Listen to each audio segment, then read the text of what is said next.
Boa tarde a todos. É com grande prazer que eu estou aqui na semana importante, que é a semana do Natal, nesses 2 anos de Natal muito sofridos, né?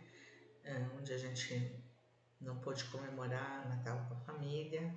Graças a Deus, por conta da vacina, nós conseguimos agora ter uma vida não totalmente normal, mas mais próxima do normal. O que não significa, né, que a gente não continue, né, nos cuidando aí e preservando a nossa saúde. Bom, em função dessa semana do Natal, hoje a live é bastante resumida, tentando fazer falar um pouquinho mais sobre o HPV e outros sítios anatômicos e introduzindo alguns conceitos de por que será que o HPV causa câncer, né? Qual é o motivo pelo qual ele causa câncer, né? Essa parte está bem, digamos, não muito complexa, para que todos tenham uma primeira compreensão e, na medida do possível, a gente vai fazendo o aprofundamento e aí a gente vai ouvindo a opinião de vocês, tá bom? Então, nesse sentido, né, eu vou começar a live de hoje com uma apresentação que foi proposta para nossa terceira live. Então, esse é um prazer estar aqui com vocês nessa terceira live. Eu vou começar então com esse primeiro assunto, né, que é o nosso tema aqui, que é o Momento Ciência HPV. Esse tema surgiu, né, da nossa necessidade de levar para todos que quiserem fazer parte do nosso canal e ouvir informações científicas sólidas e relevantes, um pouquinho sobre o que é o HPV, e a gente começou, e essa é a nossa terceira. Então, agradeço desde já a presença de todos e essa então é a live 3. Bom, então eu sempre começo, né, pedindo para vocês aproveitarem, inscreverem-se no canal, né? A gente está fazendo no YouTube em função de uma dificuldade de usar as redes sociais também, né? Que é uma outra fonte de levar conhecimento, e o YouTube também nos permite essa possibilidade. Então, dê o seu ok se você gostar do conteúdo, se inscreva, né? Ative o sininho para receber as notificações da próxima live. Provavelmente a gente irá parar até o começo do ano, né, em função das festas.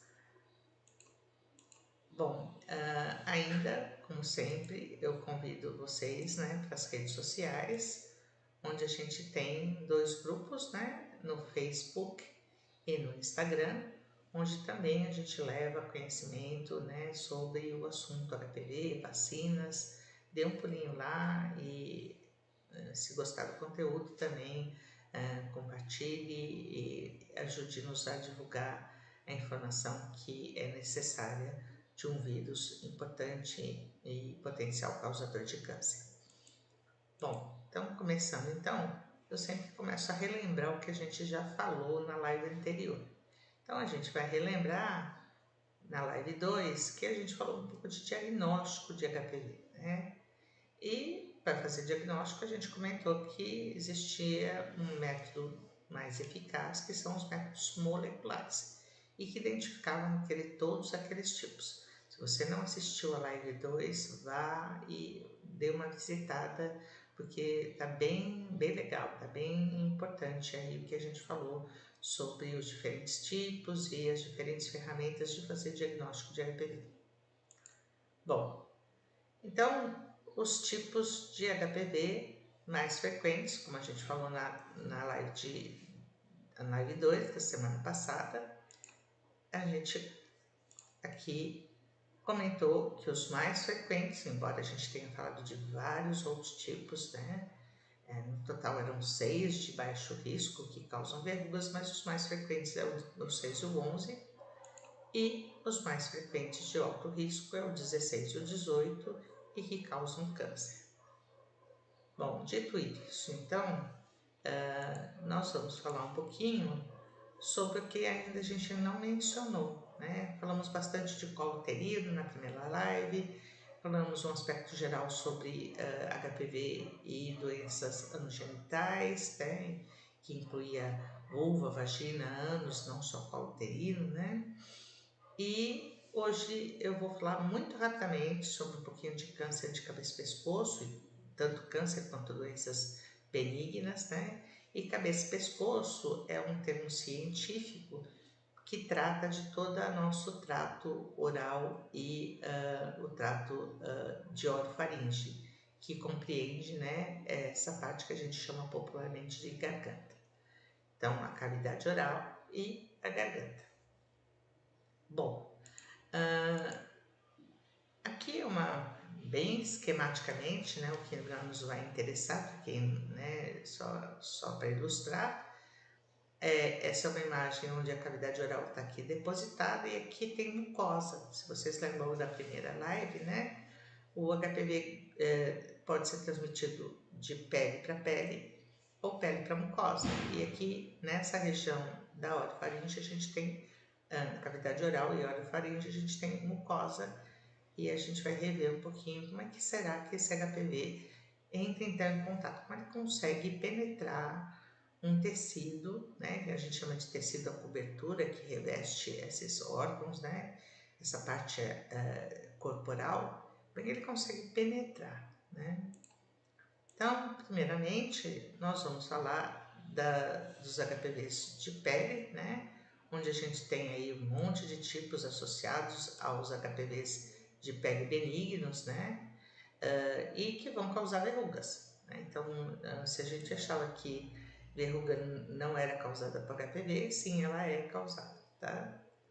Nós temos também uma neoplasia de pele chamada epidermoplasia verruciforme, que é causada por câncer, né, por HPV e câncer, onde, se vocês perceberem, tem aí uma certa concordância entre tipos que podem também causar a câncer de pele, que também não é comum, eu preciso ressaltar isso, né? Câncer de pele por HPV, ele foi bastante estudado, principalmente por Schurhausen, que foi o pesquisador alemão que ganhou o prêmio Nobel em 2008 pelo seu achado da relação do HPV com câncer, e ele começou os estudos com pele, né? Então, existe, não muito frequente, mas existe câncer de pele, e esse é o nome científico desse tipo de câncer. Temos o câncer oral, que é o câncer de cabeça e pescoço, né, onde são esses tipos os mais frequentes. E temos uma doença chamada de papilomatose respiratória recorrente, que é causada pelos tipos benignos, mas essa aqui em especial eu sempre gosto de comentar a experiência que eu tive em um congresso presencial alguns anos atrás, onde eu fui assistir, né, uma palestra sobre essa doença, que é causada por HPV, né, na orofaringe, ou seja, na garganta da pessoa. E na plateia estava uma paciente que também que era portadora, né, dessa doença, dessa patologia causada por HPV, e que deu seu depoimento naquele momento, o quanto era importante os cientistas estarem reunidos naquela sala, tentando melhor entender essa papilomatose respiratória recorrente, que é nada mais do que a pessoa tem, e ela testemunhou isso, o aumento de verrugas, né, a ponto de fazer o fechamento da garganta com o número de verrugas que ficavam nessa garganta, e todo o testemunho dela de como era difícil ter que passar por cirurgias frequentes para remoção dessa verruga, porque ela, sem isso, não conseguia ter uma condição alimentar adequada, né? Fiquei imaginando verrugas em toda a garganta, né? A dificuldade de engolir. Então, eu sempre gosto de comentar esse fato, porque ele é importante. Bom, vou falar um pouquinho, bem rapidamente, sobre o vírus do HPV, né? Ele é um vírus DNA, só para a gente entender, é um vírus que é como nosso material genético, né? Todo mundo sabe que dentro do nosso núcleo tem DNA. Esse vírus é um vírus DNA, só que ele não é igual ao nosso material genético complexo, ele é um vírus pequenininho, né? Ele é circular, né? E ele é um vírus de 55 nanômetros, então ele é extremamente pequeno, a ponto de que eu consigo enxergá-lo, né, sem técnicas especiais, né? A microscopia eletrônica, se eu quero enxergar a partícula viral inteira, a microscopia eletrônica me dá essa possibilidade. Se eu quero enxergar o vírus, eu posso usar outros instrumentos para marcar ele e deixá-lo colorido, né? E é assim que eu consigo vê-lo, e usando aí métodos laboratoriais. Bom, dito isso, então, aqui está um pequeno, ele então é um vírus, é uma representação, ele é um vírus DNA circular, onde ele tem, né, a proteína E6, que é uma proteína, a gente vai chamar aqui muito simplesmente de oncoproteína, que é a proteína principal e que causa câncer, o que faz a célula se transformar em câncer. A outra dela é E7, e ela também é chamada de oncoproteína e, junto com o E6, é responsável pela fazer com que a célula deixe de ser normal e passe a ser uma célula tumoral. Nós temos duas regiões importantes, que são as regiões que permitem a multiplicação do vírus. Elas não fazem só isso, mas como aqui eu não quero me aprofundar demais, né, até para a gente não ter aí uma dificuldade de compreensão, mas eles regulam, né, principalmente esse gene E2, eles regulam a produção de E6 e E7. E aí a gente vai falar um pouco de integração e eu vou voltar nesse gene, então vocês lembrem, né, de E2, porque ele vai ser importante, né, no entendimento por que a célula, quando o HPV é de alto risco, ela passa a produzir essas duas proteínas que não são produzidas numa condição de vírus benignos, né, de vírus de baixo risco, e vão se transformar em câncer no futuro. Bom, temos a proteína E4, que ela não só facilita a multiplicação, mas não no controle do DNA do vírus, mas sim favorecendo que o vírus permaneça dentro da célula. Então, ele é uma proteína importante. O vírus, o gene E5, que ele tem sido descrito a longa data como um gene do vírus que está relacionado com a perda da resposta imunológica, ou seja, perda da defesa do nosso organismo contra esse vírus DNA, mas recentemente ele tem sido associado com a transformação maligna, ou seja, tal qual E6 e E7, ele também aí contribui para o processo de carcinogênese, para a transformação em câncer. Por fim, então, nós temos as duas proteínas que fazem a capa do vírus, né? Então, o HPV ele tem uma característica diferente de alguns vírus. Ele é um vírus que tem proteína só, ele não tem um envelope de gordura, né? Como, por exemplo, o coronavírus. O HPV só tem uma capa de proteínas. E a proteína principal é a proteína L1, porque principal, porque ela é a proteína que tem um poder maior de resposta imunológica quando o paciente está infectado, ou quando a gente falar de vacinas, vocês vão entender por que as vacinas priorizaram usar essa proteína como sendo a proteína de ativação de resposta imunológica. Bom, então vamos falar um pouquinho da infecção. A gente costuma nortear alguns passos da infecção até o câncer, né? Então, primeiro, a transmissão pode ser de pele por pele ou pele por mucosa, como eu já disse a vocês.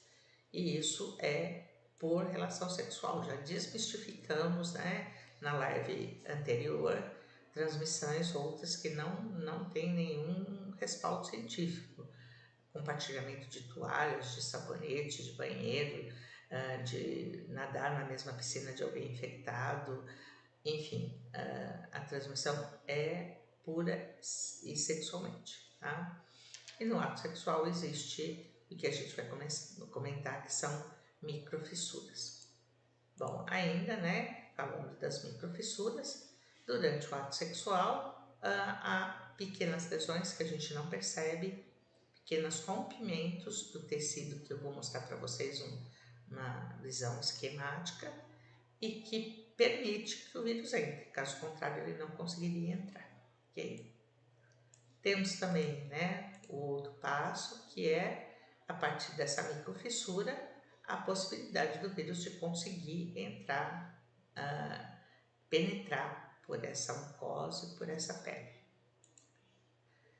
Temos então a entrada do vírus, onde a gente vai entender o que é camada basal daqui a pouquinho, né? Mas ele vai lá profundo do tecido, só para vocês entenderem, né? O nosso tecido, preliminarmente eu vou mostrar, mas ele tem várias camadas e a de baixo, a última camada, é chamada de camada basal. A multiplicação, ela se dá por formação de partícula viral, e na lesão de baixo grau, até lesão de baixo grau, o vírus ainda continua fazendo partícula viral. Quando a gente chama lesão de baixo grau, é o diagnóstico de Papa Nicolau, ou seja, é uma lesão já chamada de pré-maligna, já não é normal, tá? Mas os vírus de alto risco têm um complicador, né? Eles fazem a integração. Lembre-se que, já falamos no início, né? Nosso material é DNA, ele é um vírus DNA, e a partir de alguns mecanismos o vírus consegue se inserir dentro do DNA da célula que a gente chama célula hospedeira, que somos nós, seres humanos. Esses são capacidade bastante particular dos vírus de alto risco, e esse vírus integra no DNA, levando a uma lesão de alto grau de malignidade. Lesão de alto grau de malignidade, quando descoberta pelo Papa Nicolau, ela precisa ser biopsiada, ou seja, precisa se remover essa lesão e verificar se na profundidade eu já não tenho um câncer, por exemplo, né? Então, por isso que é tão importante fazer exame de Papa Nicolau, porque eu posso desde detectar essa lesãozinha aqui de baixo grau, que ainda dá tempo, né, de remover, de tratar essa lesão e de acompanhar essa paciente, né, testá-la, né, para ver se ela tem HPV, porque na dependência do tipo ela precisa ser observada com frequência, e evitar que chegue a esse tempo. Esse tempo de integração é dependente de uma infecção persistente, ou seja, não é da noite para o dia que o HPV causa câncer. Em alguns locais, vou reportar o colo uterino de novo, 5 a 10 anos, como a gente já falou nas lives anteriores. Bom, e nesse momento em que ele opta por uma evolução viral, né, ele opta por parar de fazer partícula viral e começa então a fazer câncer. E aí, a última etapa é o câncer invasivo, que é aquele que invade o que a gente vai chamar de derme, que está abaixo do tecido. Acho que vocês vão ter uma noção melhor quando eu mostrar no próximo slide. Tá? E aí, quando o câncer invade, né? Quando a gente fala de câncer invasivo, ele tem o potencial de metástase. Mas o que é metástase, né? Falando uma linguagem mais simples, é a possibilidade que esse câncer, ao sair do seu local de origem, ele alcance os nossos vasos sanguíneos e consiga ir de um lugar a outro. Vou dar um exemplo, que é um exemplo aleatório, tá? Eu tenho um câncer na cavidade, eu vou usar na orofaringe, por exemplo, e perto da orofaringe a gente tem algumas glândulas, né? Linfonodos, que são glândulas que ficam aqui próximas do pescoço. Esse vírus, então, quando tem um câncer invasivo, ele alcança esses vasos e esses locais onde vão disseminar esse câncer, por exemplo, para o pulmão, né? Isso é metástase, saiu da orofaringe, que foi seu lugar de origem, e migrou para outro lugar à distância. Isso é o conceito de metástase. Bom, então essa aqui é uma figurinha, né? Figurinha no bom sentido, né? De um tecido epitelial, tá? Então, o conceito de tecido epitelial, para quem está nos assistindo, né? É o que acontece tanto na pele quanto na mucosa. Então, vou usar aqui a esquerda, né? Aqui seria a representação de um tecido normal, onde eu tenho células normais. E ele tem um monte de camadas. Só para vocês terem uma ideia, vou usar o colo uterino como exemplo, né? Mas nos outros tecidos pode ser menos. No colo uterino, dependendo da fase hormonal, pode ter até 30 camadas de células justapostas dessa forma. Tá? Mas o que acontece? Lembram-se das microfissuras, né? Esse tecido que é bem juntinho, né? Bem unido um no outro, ele passa então a ter uma abertura. E o vírus que está sendo transmitido sexualmente, ele consegue chegar no que eu chamei da camada basal. Lembram-se desse termo? É essa última célulazinha aqui que está pintada de azul, que ele vai entrar. E a partir daí, ele vai começar a fazer partículas virais. E marcado em azul, a gente tem então o que a gente vai ter começando uma lesão de baixo grau e indo até alto grau de malignidade. Então, se vocês perceberem, elas não foram mudadas de cor por acaso nem de forma, elas começam a mudar de forma e de coloração que a gente vê em sua Papai Nicolau. E até baixo grau, elas ainda conseguem fazer partícula viral infectante. A partir de alto grau, que é mais ou menos aqui, né, ela para de fazer partícula viral infectante e ela consegue então se transformar, que é essa célula mais feia aqui em meio laranja, né? Mas ela ainda continua na delimitação do que a gente aqui em vermelho, a gente chama isso de lâmina basal, ou seja, é onde o epitélio fica assentado, fica ancorado, né? E aqui embaixo tem um monte de estruturas, inclusive os vasos sanguíneos que eu contei para vocês. A fase pior é essa última, que é o carcinoma invasor. Veja, ele tem a capacidade então de quebrar essa lâmina basal e invadir. E aqui embaixo ele encontra um ambiente rico, né, onde ele pode migrar, ir para vasos e ir à distância. Então, esse é o princípio da infecção, que a gente chama história natural da infecção do vírus. Então, repetindo os passos, né? Em 2, nós temos aí a microfissura. Em 3, nós temos o contato com a célula lá na camada basal. Em 4, a partir de baixo grau até um certo ponto, formação de partículas virais na superfície, ou seja, vai contaminar outra pessoa numa próxima relação sexual. Em 5, já estamos em alto grau, então a partir daqui já não se faz mais partícula viral infectante e, portanto, a gente vai entender mais para frente porque que as vacinas não são úteis para essa fase da lesão. E, por fim, né, em 6, a gente tem o carcinoma invasor ou câncer invasivo, que é o estágio mais grave e o pior para paciente em qualquer parte anatômica, colo uterino, cavidade oral, laringe, faringe, esôfago, que são todos da garganta, ânus, vagina, vulva, tudo que a gente já comentou nas outras lives. Bom, então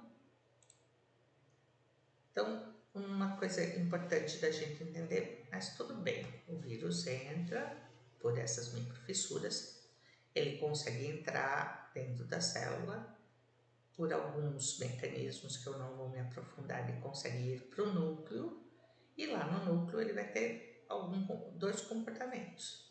Um que a gente chama conceitualmente de epissomal, e o outro a gente já falou até um pouquinho, que é a integração.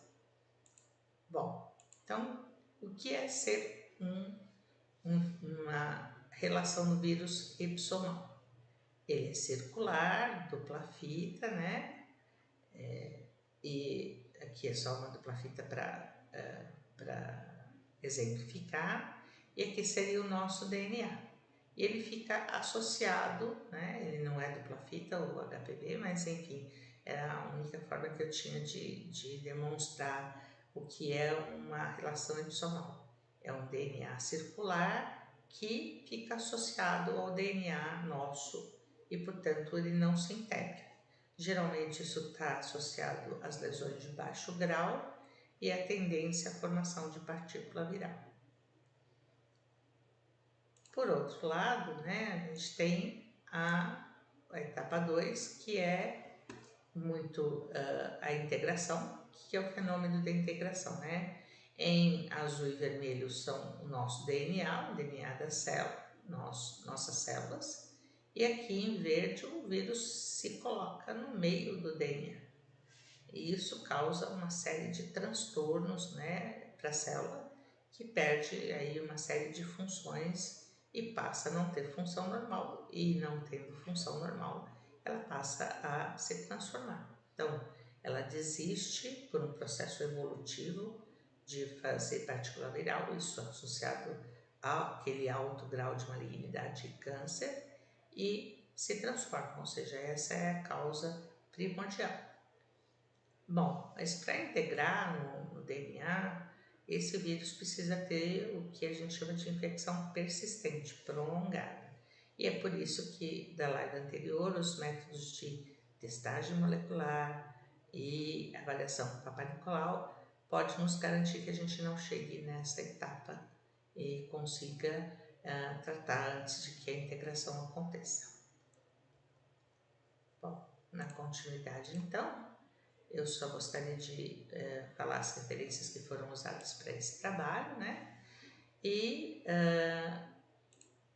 como é Natal, desejar para vocês, né, um Feliz Natal, boas festas com a família, junto dos seus entes queridos, um feliz ano novo e que nós possamos ter um 2022 melhor do que foi 2020 e 2021. Esse é o desejo sincero do grupo. Nosso grupo é chamado Unesp Pro Vacina, que é um grupo que eu comentei com vocês, está na rede social e que é um trabalho da Universidade Estadual Paulista Júlio de Mesquita Filho, da Faculdade de Ciências Farmacêuticas da Unesp de Araraquara. Bom, agora eu encerro a apresentação e aí eu passo a acompanhar vocês pelo chat e ver se vocês têm alguma pergunta, tá? Então, eu vou dar um olá para vocês e fico aguardando, porque existe um certo delay, né, nas apresentações. E aí, se alguém tiver alguma pergunta, eu estou aqui à disposição, tá? Vou colocar na câmera, desculpe, na câmera principal.